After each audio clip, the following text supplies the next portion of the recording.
Makasaysayang araw po, it's Xiao time!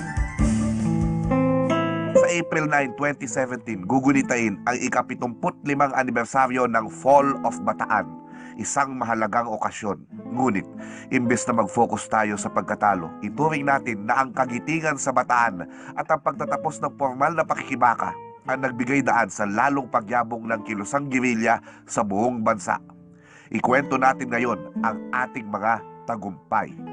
Bago pa man ang Fall of Bataan, nag-organisa na ang mga kabataang kadete ng PMA at ROTC na hindi pinasali sa Bataan ng mga Amerikano at naging Hunters ROTC Guerillas. Ngunit, wala silang sapat na armas kaya kinailangan nilang magbalak. Isinalaysay ng kapanapanabik na dokumentaryong Unsurrendered 2 na idinirehe ni Bani Logrono ang hindi gaanong nalalaman na kwento ng Union College Armory Raid noong June 19, 1942. Nag-uusapan, how can we get arms? Union College was the first target. Kinuha ang Japanese yung mga arms at saka nilagay doon. Pinaka-sentro yung niraid ng mga hunters. Ang ganda ng planong ginawa ni Terry dyan.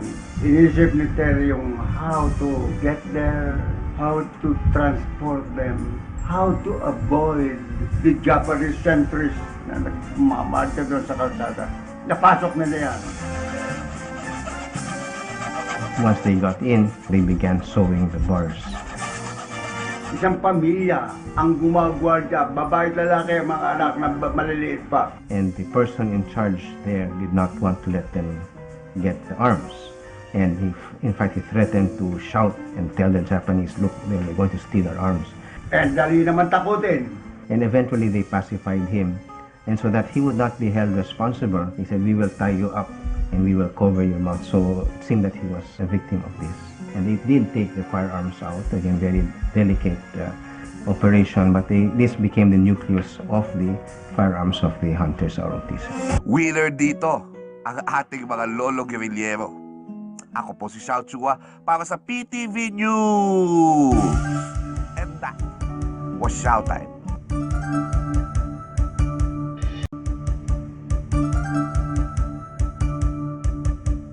Makasaysayang araw po, it's Xiao time! Ang darating na April 9 ay paggunita sa ika-75 taon ng Fall of Bataan noong 1942. Paggunita rin ito sa araw ng kagitingan. Giting na ipinamala sa Raid of Muntinlupa noong 1944 na isinalaysay sa Unsurrendered 2 ni Bani Logrono. Ginawa ito sa takot ng Hunters ROTC Guerillas na baka patayin ng mga Hapones ang kanilang mga kasamahan. Muntinlupa Raid is one of the nicest raids na ginawa ng Pilipino. Wala pang Amerikano.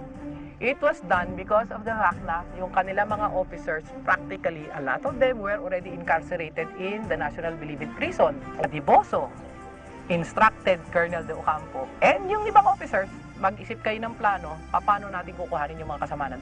Madali-dali na yun. Kasi dalawang beses namin ni-raid yung Bilibid. Yung una, raid was a failure. Ibig sabihin na failure, we were not able to penetrate. Kasi marami palang aso doon sa daan namin na nagtaho lang ng buong baryo. So we started again cultivating friendship among the guards. Colonel Bigastasio told me that he dressed up as a Japanese officer. In the midnight, he banged on the gate and the prison guards were confused, so they thought he was a Japanese officer. They opened the gates and in went the assault team. And once they got in, they threatened the guards, you better release the prisoners. And they asked one of their friends who was in the fuse box to shut the lights off. And then the gates were opened and the hunters who were in prison were asked to move out. They were very quick. They were able to get their comrades from their cell. Napasok nila yung National Bilibid Prison, nakuha nila yung laman ng armory, nakuha nila lahat ng mga opisyal nila in 45 minutes. Ang petsang June 24 ay ginugunita sa Muntinlupa ngayon. And ang nagturo sa kanila nun, sarili lang nila, how to do it. Ako po si Xiao para sa PTV News. And that was Xiao time.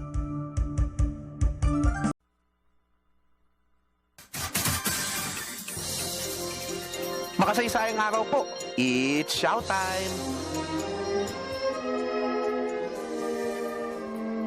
71 years ago, February 3, 1945, nagsimula ang tinatawag na Battle for Manila. Ang Maynila, ang perlas ng silangan, na tila naging premyong pinagagawa ng kapwa Hapones at mga Amerikano at sa loob ng isang buwan ay nawasak. Tinatayang 100,000 ang patay na sibilyan. Noong isang taon, sa makasaysayang dating bulwagan ng Senado sa Pambansang Museo, na isa sa mga nawasak ng labanan para sa Maynila, inilunsad ng Spyron AV Manila ang kapwa aklat at video na Manila 1945, The Rest of the Story. Sa bagong video na ito, isinalaysay ang kwento ng digmaan mula sa pananaw ng kapwa mga nakaranas nito at mula sa mga historiador.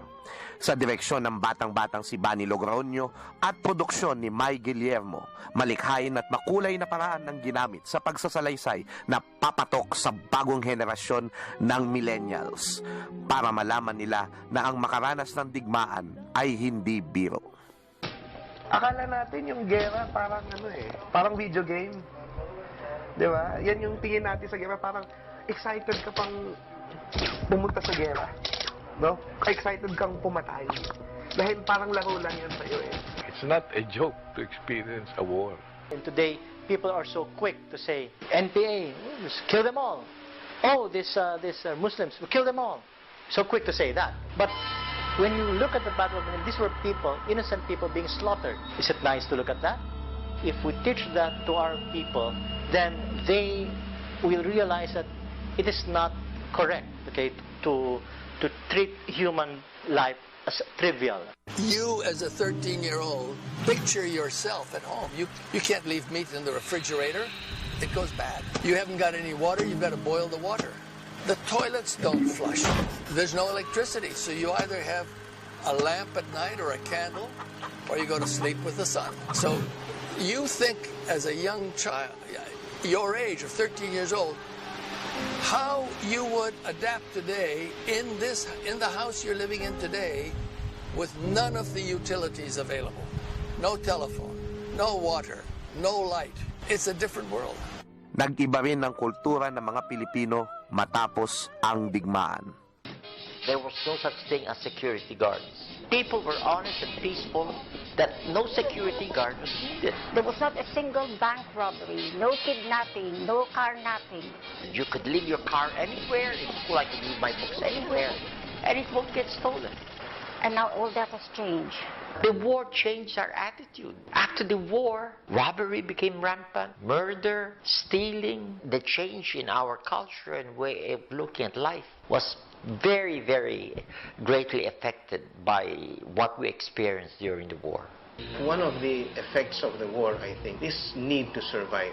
And because of that, one thing that the Philippine people lost was a sense of morals. It made looting in order to survive all right. Naway lagi tayong manalangin, never again na maranasan ang ganito kalagim na yugto ng kasaysayan ng ating mga anak. Ako po si Xiao para sa telebisyon ng bayan. And that was Xiao Time. Alam nyo ba kung kailan nangyari ito? Dito lumabas ang kabayanihan ng mga Pilipino. Kilala mo ba kung sinong naglilok niyan? Eskultor ng bayan. Alam mo bang galing sa halamang nila ang salitang Maynila? Kasaysayan ay hindi nakakabagot tuwing makasaysayang araw po. It's Showtime! Tutukan ang Showtime sa News at 1 at News at 6. Dito lang sa PTV.